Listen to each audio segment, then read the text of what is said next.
Salut tout le monde et bienvenue au balado avant-match des Alouettes de Montréal. Mon nom est Joey Alfieri et je suis en compagnie de mon collègue, M. Sam Boulay-Grimard. Sam, comment ça va? Tout feu, tout flamme, ça va bien, comme toujours. Écoute, on a une petite fraîcheur là, dehors, c'est l'automne et tout ça. Puis la saison, on est comme rentré dans une période, on dirait que c'est fini là, la période de début d'année là, où que tout le monde est content. Puis là, c'est rendu une période où je trouve que tout le monde est magané. On commence à penser aux séries. Moi, je pense que c'est une belle période qui s'en vient. Oui, c'est une belle période. J'aime l'automne. Okay, pour le football, c'est sûr que la NFL commence aussi. En plus. Mais tu sais, il y a un vent de fraîcheur, littéralement, quand on joue. Tu sais, il y a un vent fraîche. Donc, tu sais, j'aime jouer ou écouter des games de football à l'automne. Mais quand l'automne arrive, ça veut dire que l'hiver arrive à grands pas aussi. Puis ça, je suis beaucoup moins content avec ça. Parce que premièrement, il fait fret, comme qu'on dit en bon québécois. Puis deuxièmement, mais ça veut dire que la saison de la CFL, la LCF, ça achève. Ça veut dire qu'il n'y a pas de football. C'est pas de football canadien. Donc c'est ça. Donc oui, tu as raison. L'automne est arrivé. Écoute, je veux juste souligner avant qu'on commence le balado, j'ai eu quelques commentaires, j'ai eu quelques messages me demandant pourquoi on n'a pas eu de balado la semaine passée. C'est de ma faute parce que j'étais pas au bureau. Ma femme elle a accouché. On a eu notre premier petit enfant. Donc, j'étais pas vraiment disponible pour un balado. Donc, oui, c'est de ma faute, mais j'avais quand même, je pense que c'est une bonne raison. Là. Je pense que c'est une bonne excuse. C'est une excuse acceptable, mon Sam? Oui, on pourrait dire que c'est accepté. C'est accepté, OK. Puis je tiens à dire félicitations en ondes. On se l'est dit hors d'onde, mais tu me l'as pas dit encore. Ah, je l'ai pas dit encore? Non, pas encore. Ah, OK, c'est parce que j'ai rêvé à ça, je pense. Non, c'est une joke. Merci beaucoup. Tout le monde aux Alouettes ont été très gentils, les fans, incluant les fans. Écoute, j'ai eu tellement de messages de fans, ouais. Après la game, sur le terrain, il y avait plein de fans qui m'ont félicité. J'ai des fans qui ont acheté des cadeaux, des vêtements pour mon gars. Comme c'est fou. Les fans des Alouettes, c'est vraiment une grande famille. Et moi et ma femme, on a été vraiment touchés par tous les messages. Cadeaux, c'était pas nécessaire, mais c'était vraiment gentil aussi. Donc, merci tout le monde. Balado. Est-ce qu'il commence à écouter le football déjà? Je vais te dire la vérité. On a écouté une coupe de games ensemble. Là, on enregistre jeudi le 21. Ça fait 2 semaines qui est né. Là. Puis je pense, nous autres, on est retourné de l'hôpital. Je te donne une idée. On est revenu de l'hôpital le vendredi soir. Donc vendredi le 8 septembre. Il dort très bien, mais il dort dans mes bras. Il veut rester dans les bras de moi ou sa mère. Donc la nuit suivante, donc le matin du 9 septembre, il est 5 heures du matin, il se réveille, je le mets dans mes bras, s'assoit sur le divan, j'avais le PVR, l'enregistreur était prêt avec Red Blacks, Tiger Cats, puis moi puis mon gars, on n'était pas contents que les Red Blacks ont échappé cette game-là. On voulait garder un peu de distance entre les Alouettes et les Tiger Cats. Donc, mais oui, on a écouté une coupe de game de la NFL aussi. Oui, il écoute le football, mais pour le moment, il n'a pas le choix. S'il aime ça, quand il est plus vieux, je vais adorer ça, mais je force absolument rien sur mon petit gars. S'il aime autre chose, il aime autre chose. Mais son père, son grand-père, puis son oncle sont maniaques de football pas mal. Donc, c'est ça, mon père, mon frère sont maniaques de football aussi. Donc, il y a des bonnes chances que il va pogner la piqûre à un moment donné. Il pourra pas changer ça. Je penserais pas. On a un balado chargé. On a une couple d'entrevues. J'ai fait une entrevue avec le nouveau venu, Darnell Sankey, le secondaire intérieur, qui a joué son premier match avec les Alouettes la semaine passée contre Toronto. Et Sam, toi, tu as parlé avec Vincent Desjardins. Oui, joueur de ligne défensive. Oui.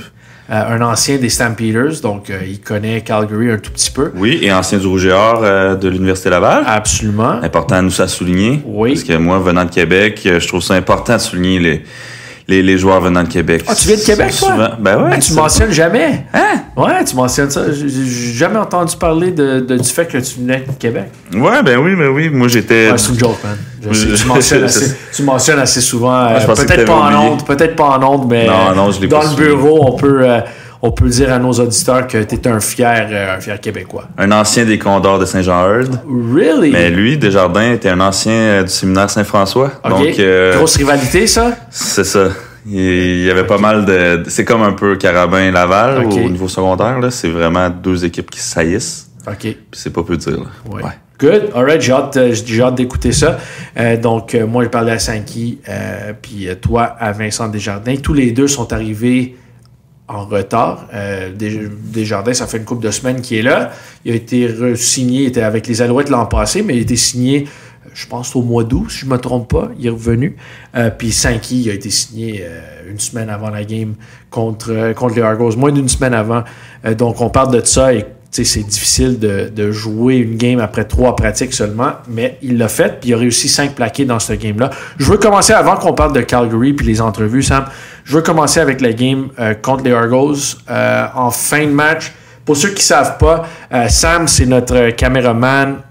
C'est lui qui fait tous les montages, les excellents montages que vous voyez en ligne, réseaux sociaux, sur le site web. C'est tout Sam, c'est un magicien avec la caméra. Donc Sam, toi, tu es sur le terrain pendant toute la game. Moi, je suis dans la galerie de presse pendant 57 minutes, puis les 3 dernières minutes, je m'en vais sur le terrain écouter ça parce que je prépare mon live d'après-match et tout ça, qui est en direct sur le terrain.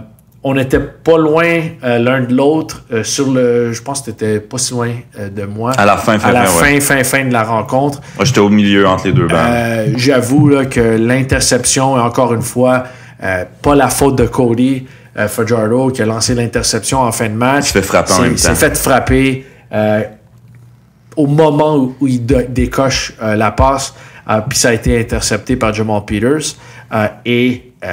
Écoute, c'est un fin de game crève-cœur. Là. Moi, je m'attendais à ce que David Côté réussisse le placement en fin de game pour envoyer ça à prolongation. J'ai été écouter la reprise quand je suis revenu à la maison après la game. Tu vois que le placement allait rentrer. Là. C'était directement entre les deux poteaux. Il n'y a aucun doute. Malheureusement, ça a été bloqué. C'est un gros jeu de la ligne défensive sur les unités spéciales des Argos, mais celle-là a fait mal. Dans le moment, là, c'était comme en anglais, on dit un gut punch. Là. C'est un coup de poing dans l'estomac. Là. Ouais, ça a fait mal. Ça a passé de travers un peu. Hein? Surtout que les fans étaient vraiment de la partie. Là, on sentait le support de tout le monde. Là, puis tu voyais que ça criait. Pour vrai, on était dans une ambiance des éliminatoires. Là. Je sentais vraiment que la foule était du côté. On était en train de revirer le match de bord, d'égaliser, puis on s'en allait en prolongation et tout ça. Écoute, c'est pas le scénario qui est arrivé. Puis tu sais, dans le fond, c'est quoi qui est important, là? C'est de passer au prochain match, d'aller sur la route. Oui. Puis c'est pas comme c'est Cody qui a dit ça, je pense, en Dispo Média. Il disait, l'important, c'est le momentum que tu vas prendre en entrant dans les éliminatoires.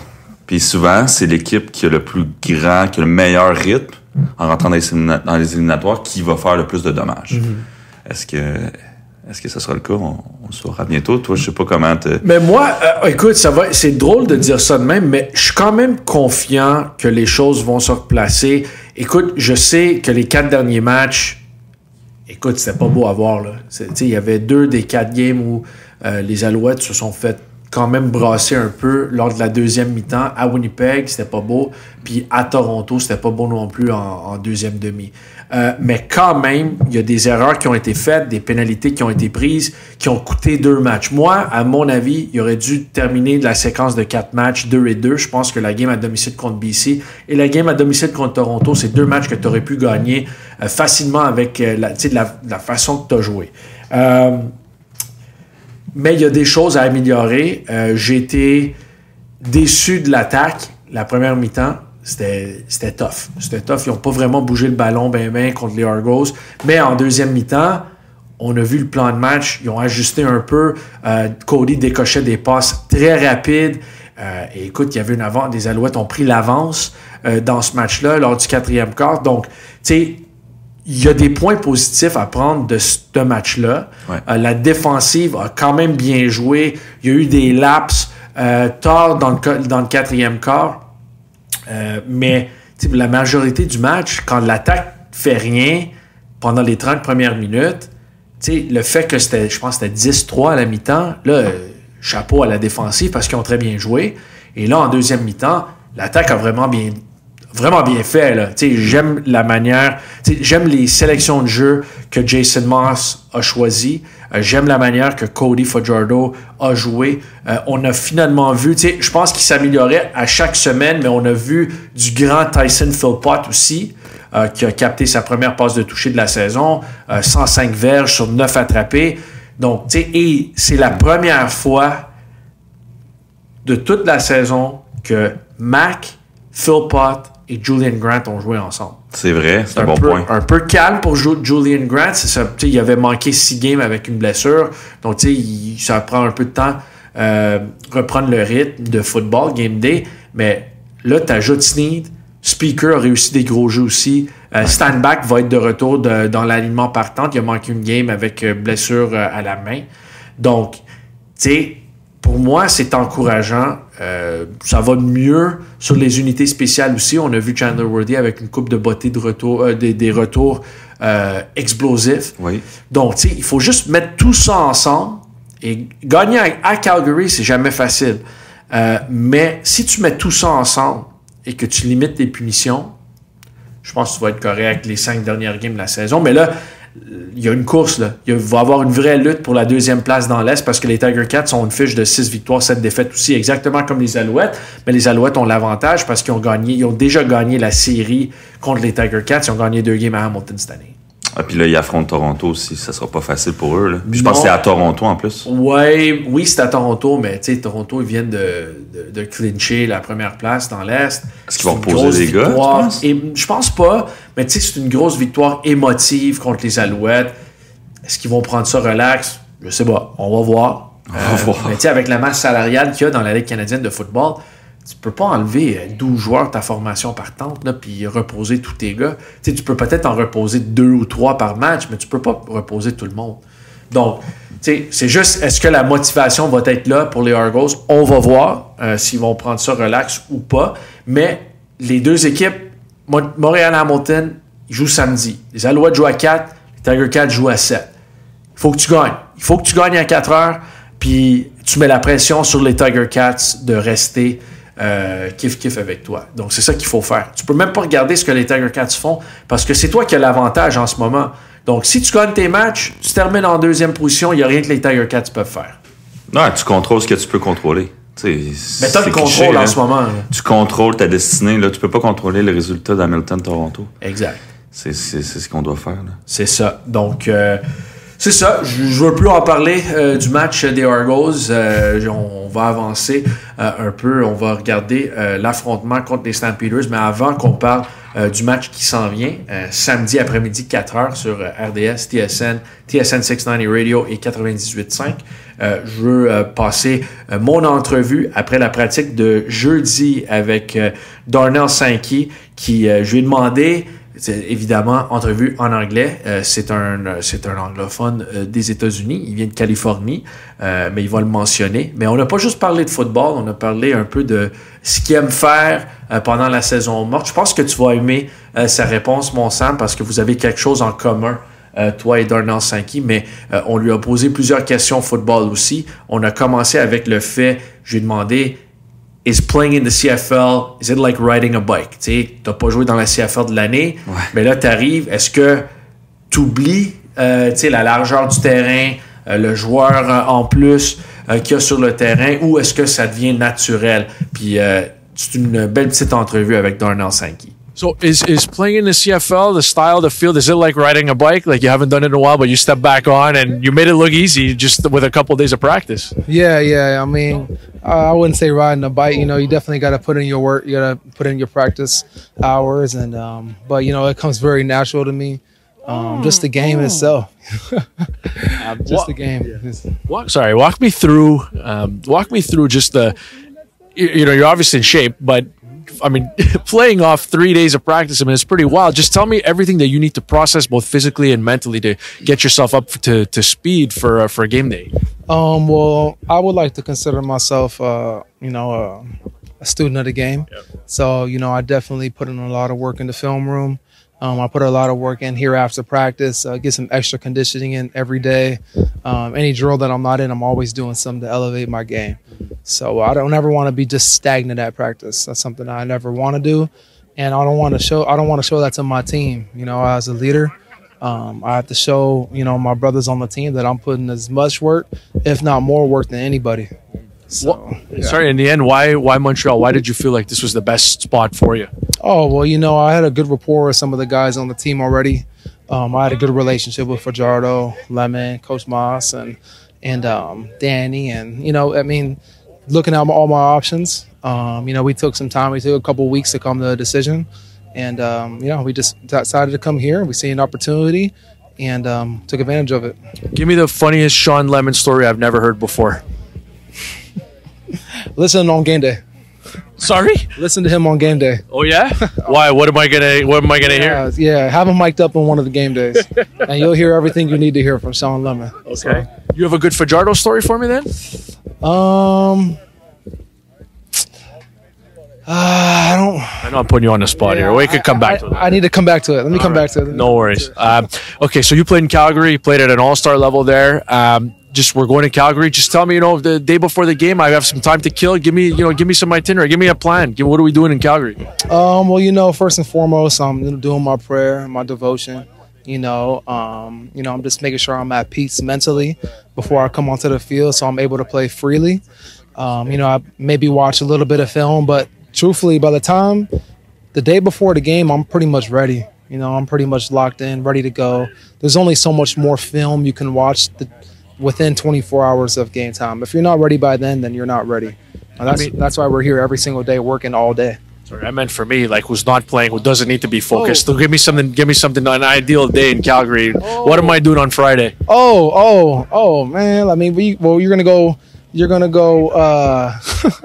I would suggest going on the train. To honestly, exploring the city, going to the mall. I think it's called the Century Mall or one of the malls. There's a big mall right off the train station. I would definitely recommend going to. Definitely get you some Earls. Yeah. Earls. I don't think they have Earls out here. I know they have Earls in Saskatchewan. I would definitely go get some Earls and then go to the game. Give me your your hobbies outside of football. What's something that would surprise me that you're really good at? Something that would surprise you that I'm really good at. I really love to hike. Really? Yeah, I really love to go in the mountains and hike and camp, and it's kind of like my thing. Yeah, to be at one with nature, kind of. So I'm talking about legit hiking, day hikes. Yeah. Okay. I can't do that. I need a toilet bowl. I need toilet paper. I need a bed. I need all that stuff. Gotta go be one with nature, man. God made dirt. Dirt don't hurt. So I definitely have put in a lot of time hiking and on trails and in the mountains. And I guess a lot of people. I'm from California, so a lot of people wouldn't really associate that. But in the Bay Area, there's beautiful hiking opportunities. And I love the beach. Love going to the beach. I love barbecuing. Yeah. Okay, if I came over, the first time I came over, what are you grilling for me? I'm grilling you some nice baked chicken. Well, nice grilled chicken. Okay. Put some barbecue sauce on there. Maybe a nice baked potato. I got to stop saying baked. Grilled potato. Okay. Maybe some grilled asparagus with a lot of seasoning on there. Some broccoli. Some corn. Wrap it in some aluminum foil. Put some butter on it. Oh yeah. So yeah, I would say some definitely chicken, potatoes, veggies. That's me. I'm a meat and potatoes kind of guy. I feel like I could, if I went camping with you, I feel like I'd be okay. Just because I felt like if we crossed a bear or something I didn't want, I feel like you could actually do something about it, whereas I couldn't. But what's the craziest thing you've ever encountered? Have you ever encountered anything wild not wild, but anything crazy on a hike? Just normal stuff like coyotes, normal coyotes are kind of big in the Bay Area. I don't hike in areas I don't know. I usually always hike with other people too. So I'm never alone. You're not supposed to hike alone actually. So I'm always making sure I'm with somebody or You know, there's a nice hike out there called Mission Peak. That's really beautiful. There's some beautiful hikes in Los Angeles area. I mean, Sacramento, we got Lake Clementine. Yeah, I mean, all over. I go all over California and hike. So. All right. I like it. Just want to get back to football. Just, you know, you're coming in such a short time before the playoffs begin. Obviously, it's a 4-game losing streak, but what's the mindset going into such a big game? You know, it's an important game against Calgary. They're looking to make the playoffs. They can maybe still cross over potentially. Like, what's the mindset for this organization, for this team going into this game?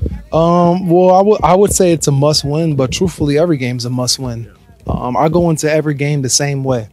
I'm focused. I'm ready to go. Calgary's got a great team, a great offense, great coaches. It's going to be a battle, you know, but if you don't expect a battle, then you're in the wrong profession. So every game is a war, you know, we're gladiators. This is what we do. So I expect they're going to come bring their all. We're going to bring our all back, and we're going to get a victory. Anybody you're looking to talk, like anybody you're looking forward to talking to? Like, who do you think is going to talk the most on the Calgary offense when you're out there? Probably Kadeem. Are you going to talk back? Do you talk back? I do my fair share of talking. I'll just put it like that. Thanks for this, man. We're really happy to have you in Montreal, and yeah, all the best going forward. Yeah, I appreciate you. T'as vu mon Sam? C'est un gars qui aime du hiking. Il aime faire de la rando. Hey! Il aime ça. Je sais que t'allais aimer ça. Pour ceux qui savent pas, est-ce que tu peux nous donner version rapide de ce que toi et ta blonde, parce que c'est vraiment cool ce que vous avez fait pendant la saison morte, mais est-ce que tu peux nous dire exactement ce que tu as fait et pourquoi je dis que tu es un gros hiker? Bon, écoute, par où commencer? On a fait une randonnée, une longue randonnée en Nouvelle-Zélande qui s'est échelonnée sur 3000 km. Donc, ça, je pense pas que j'ai marché 3000 km de l'année. Ah ouais? À date dans 2023. Tu calcules-tu tes pas? Je calcule mes pas. Par jour, mettons, c'est quoi ta moyenne? J'essaie d'être à 10 000 pas, mais d'habitude, je suis dans les 7-8. Parce que c'est quand même une bonne trotte de mon bureau au terrain de pratique. Donc, c'est bon. aller-retour, c'est... d'habitude, je me rends à 8 000 pas. Entre 5 et 10 000, là, c'est quand même bon pour une journée d'un travailleur de bureau, là. Mais nous autres, ça ressemblait à du 50 000, puis même qu'il y a un an, on est arrivé à 53 54 000 pas par jour. Oui. C'était quelque chose. Fait qu'on a marché tout le pays de la Nouvelle-Zélande pour... Ça fait combien de temps? Pour un total de 4 mois et 30 jours, quasiment 5 mois, disons. Là. Wow.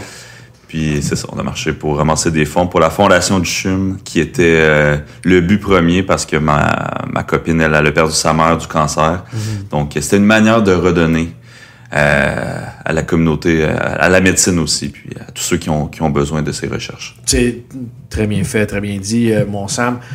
Puis c'est ça, c'est pour ça que quand il m'a dit, j'ai demandé, comme on vient d'entendre dans l'entrevue, j'ai demandé, tu sais, dis-moi quelque chose que je serais surpris de savoir que tu es bon dans ça. Puis il dit, ouais, j'aime le camping, j'aime faire du hiking. Ah, puis il aime le camping? Il aime le camping aussi, il aime faire le hiking. Donc tu sais, c'est un gars qui est prêt à tout dehors. Moi, je suis pas du genre du tout. Moi, j'ai besoin d'un bol de toilette, comme j'ai mentionné à Darnell. Moi, ça me prend un bol de toilette, ça me prend l'oreiller, ça me prend un lit, ça me prend tout ça. Donc, je suis pas un gars de camping. Mais là, vous savez que Darnell Sankey, c'est un fan de camping. Et je lui ai demandé, peut-être que vous l'avez pas saisi, mais j'ai demandé qui va faire le plus de trash talk, parce que c'est un ancien des Stampeders, évidemment. En 2021, c'est là qu'il a commencé sa carrière dans la CFL et il était nommé sur l'équipe d'étoiles de la division Ouest quand il était avec les Stampeders en 2021. Puis j'ai demandé c'est qui va faire le plus de trash talk dans l'attaque des Stampeders. Puis il m'a dit Kadeem, mais c'est Kadeem Carey, le demi-offensif des Stampeders. Donc, hâte de voir 5 plaqués lors de son premier match avec les Alouettes. C'était le meneur pour les plaqués défensifs dans la Ligue canadienne de football en 2021 avec les Riders. Donc, il y en a eu 120, si je ne me trompe pas. Donc, champion dans la XFL l'année passée. Oui, il a joué pour Arlington cette année, dans la XFL. Donc, tu sais, c'est un gars qui a quand même, il n'a pas été dans la Ligue canadienne, mais il a joué du football quand même. Puis c'est un très bon secondaire intérieur. Là. C'est un gars très physique, très costaud. Puis, très sympathique aussi. Très sympathique aussi. C'est vraiment un bon Jack. Ça a l'air qu'il se lève à 4 h du matin, lui. Puis il commence sa journée comme ça. Puis c'est un gars très, très... Je lisais quelque chose là, sur la Ligue, là. Puis qui parlait de lui, puis il disait, hey, écoute, il dit, je me sens comme un gladiateur. Parce que le football, c'est un peu comme un sport de gladiateur et tout ça. Fait que lui, c'est comme ça qu'il se voit. C'est ça, exactement. Puis il l'a mentionné en entrevue avec nous autres aussi. Alright, Sam, c'est le temps pour ton entrevue avant qu'on parle du match contre les Stampeders. T'es-tu prêt pour ton entrevue? Ok, je pensais que tu y allais comme ça direct. Non, vas-y. Ben, Vincent Desjardins, il y a aussi un point en commun avec Senki et moi, dans le fond. C'est que c'est un amateur aussi de plein air. Oh! Vélo de montagne, randonnée. Il aime bien la région de Charlevoix, Mont-Saint-Anne. Je pense qu'il y a de la famille dans ce coin-là. Puis c'est des gros terrains de jeu, là, on s'entend. Des montagnes à perte de vue, t'es pas loin du fleuve. Donc, puis on a parlé un peu de son passage Université Laval. Puis oui, je pense, si je me trompe pas, il y a eu un peu de succès là-bas. Hein? Un petit peu, juste un petit peu. Juste un petit peu. Donc, on écoute Vincent Desjardins. Comment ça fait de revenir dans le giron des Alouettes? C'est sûr que c'est trippant, honnêtement. Ça a fini trop rapidement pour moi après le camp. J'ai passé un été à Québec à travailler. Fait que c'est sûr de revenir ici jouer au football, c'est pour m'en aller mieux. Là. Tu viens de Québec? Un gars de Québec, j'ai grandi là-bas, fait mon université là-bas aussi. Donc, quel quartier? Cap-Rouge, Saint-Augustin, mon quartier, j'ai grandi. Ouais. Tu es allé à quelle école secondaire, en fait? Séminaire Saint-François, après ça CNDF, après ça Laval. Je suis rendu ici. Les plus grands rivaux secondaires, c'était Saint-Jean-Eudes? Saint-Jean-Eudes, exact. On les aime pas bien, on les aime pas encore. Fait que c'est le même. J'ai joué brièvement pour Saint-Jean-Eudes, c'est pour ça que je connais un peu la rivalité. Là, c'était un peu intense. Peut-être pas. Après ça, tu as vécu Laval-Carabin comme rivalité. C'était comment? Ben, c'est sûr que je suis même encore, on vient de finir la game la semaine dernière. Il y a une rivalité à l'interne, même après, avec les anciens. Donc, c'est les semaines les plus importantes après les semaines de playoff. Là, fait que c'est sûr que c'est une grande rivalité que peut-être on verra pas ici au niveau professionnel. Mais non, c'est des belles années. Là. C'est quoi ton meilleur souvenir, justement? Là, je sais que tu as gagné 2 Coupes Vanier. Y en a-tu une des deux qui est plus, je sais pas, savoureuse ou... Ouais, dans le fond, la première qu'on a gagnée, c'était en 2016 contre Calgary. C'est-à-dire, on était encore une équipe jeune, relativement jeune, puis on n'a pas eu une bonne game. Mais la deuxième, c'est en 2018. On avait perdu en 2017 contre Western. On avait mangé une volée. Puis là, de revenir jouer contre eux en finale à la maison, c'est sûr que c'était une année incroyable. Puis la gagner à la maison, c'est pas battre ça. Là. C'était quoi ton programme de formation à l'Uni? Moi, j'ai étudié génie civil. Mes 2 parents sont ingénieurs civils. Fait que j'ai grandi là-dedans. Mes parents ont une compagnie de construction. Donc, de pouvoir faire ça à l'université par la suite, maintenant, après le football, c'est ça que j'envisage de faire. Là. C'est ça que tu faisais comme dans l'entre-saison, normalement, ou tu faisais autre chose? Non, c'est ça que je faisais dans l'entre-saison, exactement. Puis ce que j'ai fait quand je me suis coupé après le camp, je suis retourné au marché du travail. Je pensais que c'était fini. Je pensais aller sur des projets. Finalement, je suis bien content de revenir avec l'équipe. Puis est-ce que tu as d'autres passions, des passe-temps en dehors du foot, puis par rapport à l'extérieur du travail aussi? Y a-tu d'autres choses qui t'allument dans la vie de tous les jours? Ouais, moi, l'été, je suis un grand joueur de golf. J'ai joué pas mal cet été. J'aime bien ça. Sinon, vélo de montagne. Tout ce qui est sport extérieur. On a commencé à jouer au pickleball cette année. J'aime bien ça, le pickleball. Fait que, non, reste actif. Jouer dehors. Ouais, puis venant de Québec, t'as quand même un beau parcours de plein air là, autour. T'as quand même du terrain de jeu. Là, fait que y a-tu des places que tu préfères aller? Je sais pas, des régions? Ma famille, on est chanceux d'un chalet au Mont-Saint-Anne, donc c'est le coin du Saint-Féral-des-Neiges. On est souvent là l'hiver, et puis l'automne pour le vélo de montagne. Là. Fait que non, c'est un beau coin. Fait que là, je veux que tu nous amènes un peu dans le vestiaire. Là. Tu sais, on sait qu'il y a beaucoup de Keb, on sait qu'il y a du monde qui ont différentes personnalités. Y a-tu quelqu'un que tu dis, ah, ça c'est le plus drôle de la gang, là. Ça c'est le comique de l'équipe. Y a-tu un nom qui vient en tête? Le plus comique, honnêtement, non, j'ai pas de nom en tête. Honnêtement, c'est une belle gang, un beau groupe de joueurs. Chacun amène sa petite touche personnelle. Tout le monde est différent un peu, mais c'est sûr qu'on s'écœure un peu, que justement, à cause de la game Laval-Montréal, on s'écœure. J'ai perdu un bet cette semaine, ça va coûter cher. Mais regarde, ça fait partie. On va se reprendre la prochaine au mois d'octobre. On dévoilera pas le montant. Puis, mettons, y a-tu quelqu'un qui fait une meilleure bouffe que d'autres? Y a-tu un meilleur cuisinier dans l'équipe? T'es-tu au courant de ça? Les gars, on n'a pas fait beaucoup de bouffe ensemble, mais je sais que Frédéric Chagnon, il nous fait souvent la petite bouffe, là, des petits cupcakes, des petits cinnamon rolls. Fait que je dirais que ce serait lui le plus grand chef là, de tous nous autres, j'aurais à dire. OK, on en apprend tous les jours. Puis, en fait, tu as été repêché par Calgary en 2019.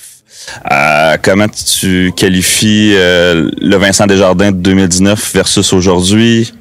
C'est complètement différent. Je pense qu'à certaines universités, je me fiais plus à... Je jouais plus une position qui était à l'extérieur de sa ligne défensive, donc plus pour la passe. Là, c'est plus une position que je suis à l'intérieur du système du front défensif, donc plus affronter la course. C'est pas le même type de joueur, j'ai pas la même expérience. J'ai eu des belles années à Calgary. Je suis content de pouvoir retourner là ce week-end. Honnêtement, ça va être le fun. Mais non, ça varie. On évolue à chaque année. Puis, est-ce qu'il y a une différence niveau mode de vie, Calgary versus Montréal? Ben, c'est sûr que Calgary, t'étais tout seul, ta blonde ne vient pas nécessairement. Ici, t'es à Québec, ta famille est plus proche. La blonde, souvent, on vit ensemble, donc c'est plus facile pour ce niveau-là. Fait que ça amène pas, tu sais, souvent, quand t'es à Calgary, tu sors à l'université, tu veux chiller avec les gars, tu sais, aller au bar, faire tout ça. Tandis que là, à Montréal, c'est plus, tu sais, tout le monde retourne un peu plus dans sa famille, dans son petit coin chez eux, après les pratiques, je parle. Mais non, c'est tout aussi le fun. Merci, Vincent. All right, belle petite entrevue, mon Sam, avec Vincent Desjardins, qui, encore une fois, on apprécie tous les joueurs, mais les petits gars de cette province, tu veux toujours qu'il y ait du succès. Puis lui, j'ai fait une entrevue avec lui il y a une couple de semaines, puis il avait mentionné en scrum avec les médias, il avait dit « Moi, je pensais que ma carrière était terminée. Là, tout d'un coup, Danny m'appelle, puis il me dit « Hey, tu veux-tu venir jouer pour nous encore une fois? » Puis il est revenu, puis c'est un maniaque de football, c'est un passionné. Puis ingénieur civil, c'est un gars intelligent aussi. Oui. Donc, de famille, hein? C'est de famille en famille. Exactement. Donc on a hâte de voir Vincent Desjardins sur le terrain contre son ancienne équipe cette fin de semaine, les Stampeders de Calgary. Voulais-tu ajouter autre chose? Un autre T'as-tu appris quelque chose que tu savais pas sur Vincent? Y a-tu quelque chose qui t'a surpris un peu? Ben, j'étais surpris, là, justement, là, qu'il soit un adepte de vélo de montagne. Pourquoi? Puis... Parce qu'il est costaud, mon sang? C'est ça? Parce que c'est un gros bonhomme? Je sais pas, un joueur de ligne défensive, tu dis, il fait du vélo de montagne. Parfait. C'est bon. Écoute, je veux rapidement, avant, on a nos prédictions audacieuses qui s'en viennent dans une couple de minutes. Ah, je suis prêt, là. T'es prêt? Moi aussi, je suis prêt. Mais je veux souligner, je veux juste parler de ce match-là. Pour moi, la clé dans ce match-là, évidemment, punition, on peut parler de tout ça. Les Stampeders sont 8e pour les verges accordées au sol. C'est juste, si je ne me trompe pas, j'avais les stats en avant de moi. Je pense que c'est juste Edmonton qui a accordé plus de verges au sol que les Stampeders. On sait que le jeu au sol fonctionne moyennement bien. Les Alouettes sont 4e, 5e, 6e dans toutes les grandes catégories jeu au sol. Donc, pour moi, ça va être une des grandes clés. Ça va être de bien courir le ballon avec William Stanback. Le match que les Alouettes ont gagné ici, ils n'ont pas marqué de toucher en attaque, mais Stanback avait 85 verges au sol, si je me trompe 86. pas. 86 sur 15 tentatives de course. C'était un total de 119 verges durant ce match-là. C'était quand même une bonne joute au sol là, pour les Alouettes. C'est ça. Ça va-tu être copie conforme d'après toi? Mais je pense que tu es sur la route, tu veux contrôler le cadran un peu, le temps de possession aussi. Mais pour moi, c'est ça la clé. Tu veux voir Stanback et la ligne à l'attaque. Tu veux qu'il soit physique. Donc, je pense que ça risque d'être un gros match pour Stanback. Et écoute, côté séries éliminatoires, c'est une grosse game, là, Sam. On a parlé on a parlé du fait que les Alouettes veulent terminer en 2e position cette saison. On veut que la demi-finale de l'Est soit jouée à Montréal. On l'a vu l'année passée, quand Hamilton est venu ici, ils se sont fait quand même, pas défoncer, mais les Alouettes ont gagné ce match-là. C'était physique. C'est plus facile de gagner à domicile que sur la route, évidemment. Mais aussi pour les Stampeders, sont à 4 points des Rough Riders pour la dernière place de séries éliminatoires dans l'Ouest. Mais ils peuvent aussi tomber dans le crossover dans la division Est. Et là, tout d'un coup, si eux autres, ils gagnent, sont à 5 victoires, les Alouettes sont à 6 victoires, Hamilton est à 6 victoires. Là, le crossover, c'est toujours en vie, là, c'est toujours possible. Donc... parce que les autres, ils voient Saskatchewan qui ont 12 points, si je ne me trompe pas. Ça, c'est 12 et 8. Ouais, le Calgary a 8 points. Donc là, ça joue pas mal. Là, c'est crucial là, pour Calgary. Et si une équipe de l'Ouest veut rentrer dans l'Est et prendre cette 3e position... Tu peux pas être à égalité avec l'équipe dans l'Est. Il faut avoir plus de points que l'équipe dans l'Est. Si ils sont à égalité avec Montréal ou Hamilton, pas assez. même si tu as gagné le tiebreaker, l'affrontement tête à tête. Donc, c'est un gros match pour les Alouettes, oui, mais un gros match pour les Stampeders aussi. Et les Stampeders, la dernière fois qu'ils sont venus à Montréal, je pense que c'était le 30 juillet, mon semble, 25-18. Kebion Ento avait une interception pour un toucher. Oui. Pour Rogers Montréal. aussi, interception. Interception pour Rogers. Mais les Stampeders, pas juste qu'ils ont alloué un toucher quand leur attaque était sur le terrain, ils n'ont pas marqué un toucher offensif. C'était 6 placements pour René Paredes, l'ancien des Stingers de Concordia. Donc, ils n'ont pas marqué de toucher en attaque, mais ils n'ont pas marqué de toucher la dernière fois qu'ils ont joué contre les Alouettes. Ben non, c'était une victoire des Alouettes 25-18. Puis j'ai regardé un peu là, la fiche de leur dernier match là, à partir de la semaine 8, justement, là, contre Montréal. Après ça, c'est une victoire contre Toronto, 20-7. Oui, ça, ils ont quand même battu Toronto. Oui, là. à Calgary, mais si tu t'en rappelles bien, nous autres, on était à Hamilton cette fin de semaine-là. Puis Chad Kelly n'a pas joué la deuxième demi. C'est vrai, c'est un bon point, ouais. Exactement. Puis après ça, une grosse défaite contre Vancouver, 37-9. Oui. Puis après ça, c'est une fiche de les derniers matchs. Ben là, ils ont eu un bye week la semaine passée. Puis sinon, c'est 3 défaites en 4 matchs. Oui. Mais des matchs qui se sont pas terminés avec une grande marge de différence de points. Là, c'est 11 points maximum, là, excepté le match contre Vancouver. Oui. Donc, tu as quand même des matchs serrés. Même s'ils perdent, que ce soit contre Edmonton, même contre Winnipeg, là, ils ont perdu 19-18. Oui. Là. Puis Colaros n'a pas joué. Colaros n'a pas joué, là, par contre. Là. Mais c'est quand même... Colaros, non, mais c'est quand même une équipe... Écoute, si 39-31 tu penses rentrer à Calgary puis que ça va être facile, là, je te garantis que ça ne sera pas facile. Les Alouettes ne gagneront pas 50-0 là, samedi après-midi. Là. C'est pas évident de gagner là-bas. Donc, on verra. On va voir ce que ça va donner. Mais pour moi, le jeu au sol doit fonctionner. Il faut que tu enlèves un peu de pression sur le jeu aérien. Mais comme j'ai mentionné, Julian Grant et Austin Mack ensemble, Phil Pott qui est en grande forme, là, je pense que ça devrait débloquer en attaque. T'es-tu prêt? Ouais, je suis prêt. Excuse-moi, finis ton... non, mais je pensais à l'année passée aussi, tu sais, quand Stenback s'est blessé là-bas. Oui, c'est le premier match de la saison. Ouais, mais c'est ça. Penses-tu que ça peut le motiver, justement? Bah. Hey, ça a bousillé sa saison. Il est assez motivé, anyway. Ouais, il est motivé de nature. Hein? Oui, pas mal. Pas mal.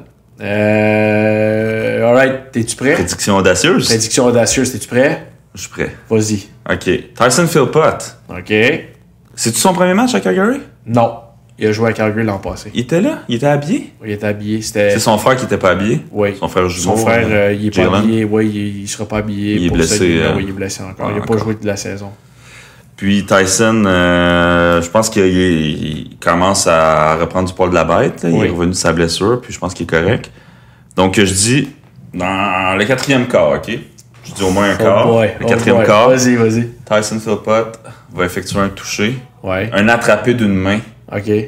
Dans la zone de but pour un gros toucher. 4e quart. 4e quart. Je dis pas quand. Toucher gagnant mais ou... Je peux pas. Okay. C'est quand même un hot take, là. OK. Mais oui. OK. C'est une main, là. Ça va être sur toutes les bandes vidéo là, nomme les émissions sportives. Sport 30. Non, pas besoin de les nommer. Mais... OK. Mais tu m'as dit de les nommer. TSN. Sport Center. Montréal. Wasgo.com. Ouais, c'est ça. Tu veux-tu que je continue? Ouais, tu peux continuer. OK, parfait. Alright. T'es-tu prêt pour ma prédiction audacieuse, mon Sam? Ben, je sais pas, je sens que ça va être tiré par les cheveux. Me trompes-tu? Bon, on verra. Tu seras le juge de ça. Alright. Prédiction audacieuse. William Stanback et Jeshurun Antwi, tous les deux vont effectuer une course chacun de 50 verges et plus. OK, ouais. C'est 2 courses de 50 verges de 2 gars différents. Ouais. Es-tu correct avec ça? Ouais, je suis correct avec ça. C'est-tu assez audacieux ou tu t'en voulais plus? Bah, j'aurais aimé ça, quelque chose de plus... que t'étires la sauce. Que j'étire la sauce? Ça se dit-tu, ça? Ben oui. Ouais, on étire la sauce. Écoute, des courses de 50 verges, là... Ah, c'est vrai que c'est pas tous les jours. C'est long, hein? Ça, ouais. Non? Pas assez audacieux, c'est une bonne course. OK, c'est ça. C'est parce qu'Antwi l'a fait l'année passée, puis Stenback, il nous l'a montré une couple de fois cette année. Fait que je sais pas si c'est audacieux. Ben là. OK, puis une course de 50 verges pour Fajardo aussi. OK, ça c'est audacieux. Fajardo, ça, j'aime ça. Fajardo, Antwi, Sandbach. Là, c'est 150 verges au sol. Oh, ouais, j'ai sur 3 jeux, là. Hey! Tu es audacieux? OK. Ben, tu voulais audacieux. Ah ouais, non, j'aime ça. Écoute, on s'en reparle la semaine prochaine. Là. Absolument. faut All right, revenir mon Sam. C'est ça. On a un prochain match à domicile. C'est un match qui se vend quand même assez bien. Là. Il va y avoir beaucoup de partisans. C'est ma game préférée de l'année. C'est un lundi, Action de grâce, à 13h contre le Rouge et Noir d'Ottawa. Ils s'en viennent à Montréal le 9. Ouais, mon Apple Watch, il sonne. Il y a hâte. Ouais, il y a hâte. À l'Action de grâce, la grosse dinde. Il y a hâte au 9, oui. Puis gros tailgate aussi. Oui. Ça va être bien le fun. Donc, achetez vos billets. goalsgo.com. Il y a, je sais pas si les fans l'ont vu. J'en ai vu plein dans les estrades. Mais il y a comme une nouvelle... peux-tu appeler ça une paperasse? C'est un gros verre. Tu peux mettre n'importe quel breuvage dedans. Un objet de collection. C'est un objet de collection. C'est un grand verre avec un assiette de nachos. Puis il y a une paille qui passe à travers le bol. Donc, tu sais, c'est toute une paperasse. Je sais pas si je décris ça comme du monde. Là. Ben, c'est un verre, c'est un grand verre avec un couvercle. Tout en un. Avec un bol de nachos par-dessus. Puis il y a une paille, puis tu peux boire puis manger en même temps. Tu peux pas trouver ça ailleurs. Là. J'en ai un. Puis aussi, ce qui est de plus en plus populaire, ce que je remarque, là, c'est les fans qui ont acheté justement, c'est des chaînes en or. Oui. Avec le logo des Alouettes. Oui, je l'ai vu. On l'a à la boutique en argent, puis sur la couleur or aussi. Or aussi, ouais, c'est des grosses chaînes avec le logo des Alouettes dessus. Vous pouvez le trouver à la boutique aussi. Il y a beaucoup de fans qui l'ont acheté, notamment notre ancien intern qui l'a acheté aussi en ligne. L'intern l'adorait, puis c'était la première fois que je l'avais vu, la chaîne, pas l'intern. Donc, oui, tu as raison, il y a la grosse chaîne qui peut être achetée à la boutique aussi.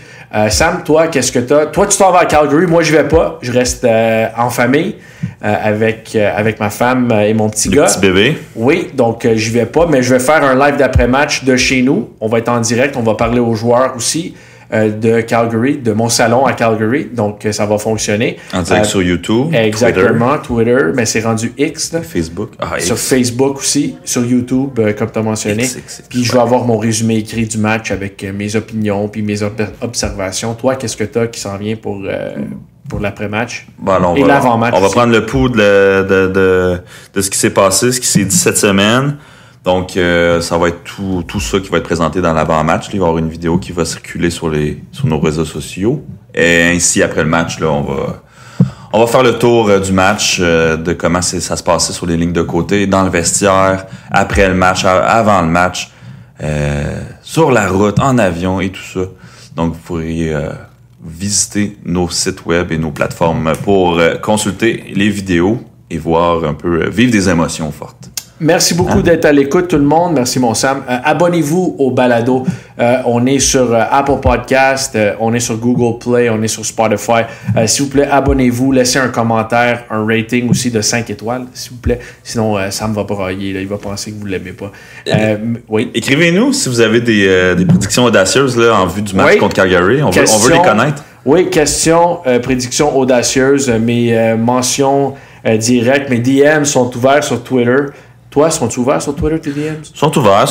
Okay, vous pouvez le dire là, si les prédictions de Joey n'ont pas d'allure. Ça. On est bien ouvert à tous ces commentaires-là. All right. Merci tout le monde. Bon match.